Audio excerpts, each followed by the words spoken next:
Bom, lançou um novo capítulo de Shingeki no Kyojin, um capítulo extra de 18 páginas, contando um pouco mais sobre a história do Levi. Basicamente, esse capítulo se passa depois do estrondo, quando a sociedade está replantando as árvores, tentando reconstruir o mundo, e a gente tem o Levi conversando com a Gabi e com o Falco em uma mesa, tranquilo e de boa. O Levi está segurando uma xícara do jeito que ele tradicionalmente segura, sem encostar na alça, e a Gabi começa a zoar com ele, imitando o jeito que ele segura a xícara, tipo tirando sarro mesmo. O Falco fica pedindo pra ela parar de zoar com ele, tentando apaziguar a situação como sempre. E aí o Levi começa a contar por que ele segura a xícara dessa forma. A gente volta no flashback, na época em que a mãe do Levi ainda era viva. A gente tem pouquíssimas informações sobre a mãe do Levi, mas nesse capítulo nós temos a perspectiva dele sobre ela. Eles moravam no subterrâneo, embaixo das 3 muralhas, um lugar pobre, sujo, sem iluminação. E mesmo nesse cenário, o Levi ele conseguia enxergar luz na mãe dele. Ele tinha um carinho muito especial por ela. E nas poucas lembranças dele, ele disse que ela era uma mulher muito elegante para estar naquele lugar tão sujo quanto o subterrâneo. E a gente vê a mãe dele tomando chá, toda posturada, coluna reta, elegante realmente. E aí me surgiram alguns questionamentos sobre de onde veio essa elegância, né? Quem que ensinou para ela ter essa postura se ela vivia num lugar imundo como o subterrâneo? Eu acho importante lembrar que ela era uma Ackerman. Tem uma história por detrás dela que a gente não conhece, mas se eu fosse dar um palpite, eu gostaria de lembrar que há muito tempo atrás o clã Ackerman era a segurança da guarda real da família Fritz.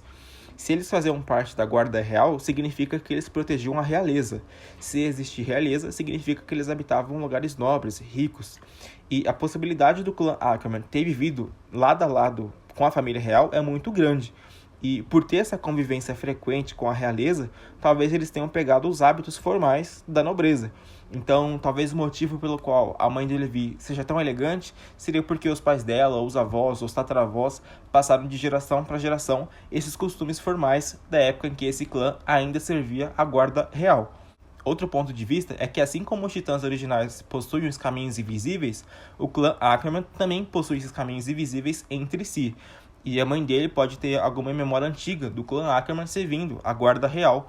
E isso até explicaria o porquê que o Levi é tão fissurado por limpeza, né? Para além do fato dele ter vivido no subterrâneo, ele pode também ter tido lembranças através desses caminhos invisíveis da época que o clã Ackerman servia a guarda real.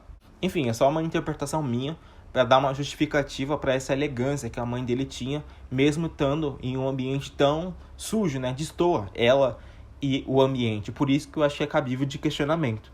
O fato é que, diante dessa elegância, dessa aura de luz que a mãe de Levi tinha, o Levi e a mãe dele tinham o hábito de tomar chá de boa juntos. É uma das boas memórias que o Levi tem. E isso me lembra a conversa que o Zeke tem com o Armin sobre o significado da vida estar nas pequenas coisas. Então, a felicidade ali pro Levi era isso, tá ali tomando chá com a mãe dele, tranquilo. Após algum tempo, em determinado momento aí da história, um grupo de pessoas começou a pegar vários itens para vender, e dentre os itens tinha xícara de chá que a mãe do Levi tomava. O Levi vai atrás desses caras porque ele quer recuperar a xícara, porque é a única lembrança física que ele tem da mãe dele, e por isso ele não queria perder esse objeto. Ele vai lá e enfrenta essas pessoas, mas não dá certo de primeiro momento, batem pra caramba no Levi, o rosto dele fica todo ensanguentado, e um desses caras fica atiçando ele, irritando o Levi, dizendo que iriam vendê-lo porque talvez ele teria herdado os talentos da mãe dele, que era uma prostituta, Basicamente, o cara tava falando que ia vender o Levi para ele ser abusado, Era um climão. E esse foi um dos momentos de gatilho pro Levi, porque naquele cenário ele já tava todo ferrado. Ele sabia que não ia conseguir recuperar a xícara porque os caras estavam em vantagem numérica. E naquele momento, na cabeça do Levi, ele colocou o objetivo de recuperar a xícara em segundo plano. Naquele momento, o desejo real do Levi era se vingar daqueles caras, Ele só queria bater naqueles caras e ele queria ter força para conseguir desafiar aqueles caras. E é com base nisso que o Levi desperta os poderes como um Ackerman. Muita gente pensava que o Levi tinha despertado quando viu o Farlan e a Isabel mortos, mas eu acho que muita gente não sabe que aquela história não foi escrita pelo autor Shingeki. Nenhum OVA de Shingeki no Kyojin foi escrito pelo Isayama. E dentro da história original também nunca foi mencionado o Farlan ou a Isabel. Então, por isso, eu particularmente, eu nem levo em consideração esses OVAs, mas agora sim, de fato, a gente tem uma explicação descritiva de como foi o despertar do Levi. A gente não tinha muitos exemplos de despertares na história, para além da Mikasa, né? Mas eu acho importante ressaltar que o despertar da Mikasa, ela era, antes de despertar, ela era uma criança muito comum, né, que brincava de boneca, tal, essas coisas aí. Mas agora o Levi é um contexto completamente diferente. O Levi, ele foi treinado pelo Kenny durante anos antes de despertar. Então ele já tinha uma força muito grande. E quando ele despertou, ele tinha uma força muito maior do que a Mikasa teve quando despertou, porque ele foi treinado pelo Kenny. Depois desse despertar, o Levi matou todos aqueles caras que estavam enchendo o saco dele e arrancou o rosto de um, arrancou a cabeça do outro. E eu interpretei essa cena como tipo um momento de impacto nessa pequena história. São só 18 páginas, é muito pouco. Então o autor ele precisava criar alguma cena de impacto para ficar marcante. E foi nessa parte, e sinceramente deu certo, porque foi o que mais chamou a atenção do pessoal, pelo que eu dei uma olhada. Mas o que me chamou a atenção, sinceramente, foi a narração que o Levi estava fazendo em cima dessa cena. O Levi diz que quando ele despertou, as dores de cabeça que ele sentiu desapareceram, porque provavelmente ele se regenerou. Né? Um Ackerman tem uma regeneração maior do que um humano normal. E ele diz que se sentiu calmo, como se a cabeça dele tivesse submersa na água. Eu achei essa frase muito específica, né? Como se a cabeça dele tivesse submersa na água. Eu acho que a gente tem que lembrar que os Ackermans são um subproduto da ciência. Eles foram moldados cientificamente e a gente não sabe como de fato isso aconteceu. Será que tem a ver com essa submersão da cabeça na água? Né? Fiquei com essa dúvida. E adendo que quando a Mikasa despertou, ela despertou pelo cérebro. Tem um destaque muito grande pro cérebro dela. E agora com o despertar do Levi, o Levi despertou pelos olhos. Né? Os olhos dele começaram a brilhar.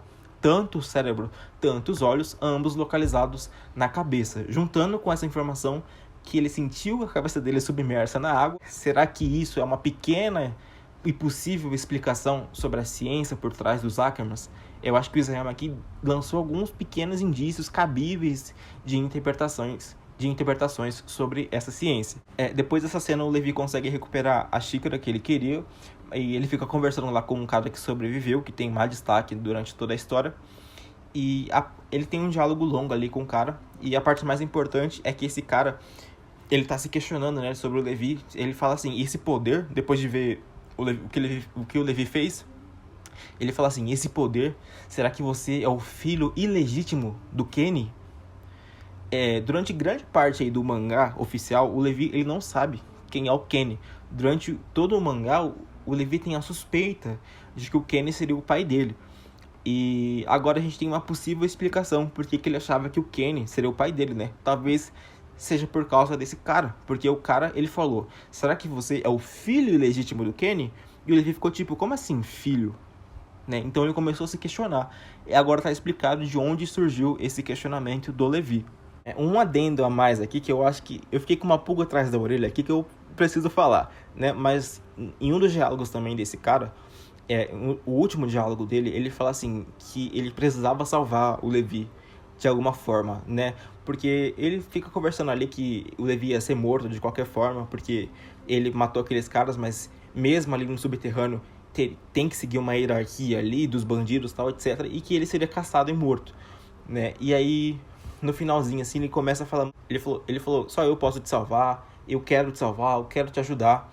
E deu muito a entender que foi, tipo, pra se livrar dos outros bandidos. Mas eu fiquei com uma pulga atrás da orelha. Tipo, será que esse cara sabe de alguma coisa? Eu fiquei muito pensativo. Salvar, será que ele tem uma mensagem por trás? Tipo, salvar só desses caras ou ele tava falando de alguma outra coisa?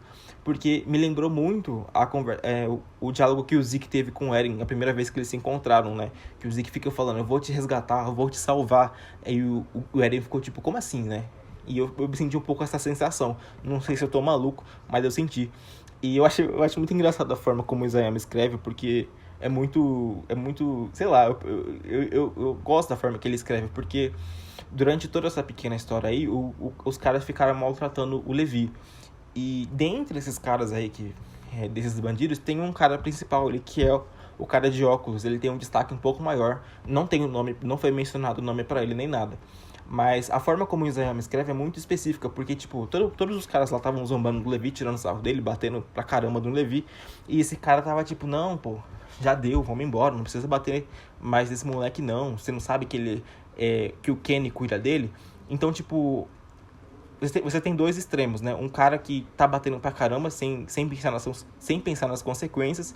E você tem esse cara aí de óculos um pouco mais preocupado. E por quê? Porque no final do capítulo ele tem esse diálogo longo ali com o Levi. Então o Isayama, ele dá destaque aos personagens, assim, dando uma opinião pro personagem, dando uma característica forte pro personagem. Tipo, não sei se eu tô maluco, mas me lembrou muito o Eren Kruger com o Grisha, né? Porque você tem lá os caras... O Eren Kruger, ele bateu no Grisha por ele ter saído da zona lá do campo de concentração, mas depois ele foi bonzinho. Ele falou, você não tá aqui já? Vê lá o dirigível, vai lá. É muito isso. Por quê? Porque o Eren Kruger ia ter destaque depois, né? Ele era o Coruja. A gente não sabia naquele momento. Então o Isayama, ele costuma dar um destaque assim pros personagens. E é por isso que eu fiquei um pouco receoso com esse personagem de óculos. Mas o Levi acabou jogando ele lá na vala. Aí... teoricamente ele morreu, né? Mas eu fiquei com um pouco atrás da orelha. Depois disso, o Levi recupera a xícara, né? E ele vai embora pra casa e ele começa a narrar. Ele diz que o Kenny abandonou ele. E no mangá, durante toda a história, o Kenny diz que abandonou o Levi quando percebeu que ele conseguia se virar sozinho. Mas agora a gente tem o ponto de vista do Levi. E a gente percebe que o Kenny abandonou o Levi porque o Kenny percebeu que o Levi despertou os poderes, né? O Kenny treinou o Levi até o momento em que ele despertou. Ele não foi um abandono aleatório, foi porque ele despertou. É uma informação adicional para a história que a gente não tinha. Essa ideia agora está meio que confirmado, né? O Kenny treinou o Levi até ele despertar. E quando ele despertou, o Kenny cascou fora. Enfim, aí o Levi vai fazer o chá lá e ele pega a xícara pela alça e quebra. Então, depois desse trampo todo que ele fez aí, a xícara quebrou porque ele pegou na alça e ele jurou nunca mais pegar a xícara pela alça, né? E aí a gente volta pra cena do pós-estrondo e a Gabi tá chorando depois de escutar a história, dizendo que nunca mais vai pegar uma xícara pela alça e pediu desculpa por zoar com ele. E é basicamente isso, é uma história bem simples assim, mas o Isayama vivia falando que ele queria escrever alguma coisa sobre o Levi, né, especificamente. Teve um evento um tempo atrás também que ele falou que iria escrever mais umas 15 páginas. E tá aí, né? Foram 18 páginas e, ao mesmo tempo que é uma história meio curta, deu a resposta para algumas perguntas oficiais da história, mas também deixou algumas dúvidas, como a mãe do Levi, como a origem dos Ackermans. Então, muito bom. Isayama sendo Isayama.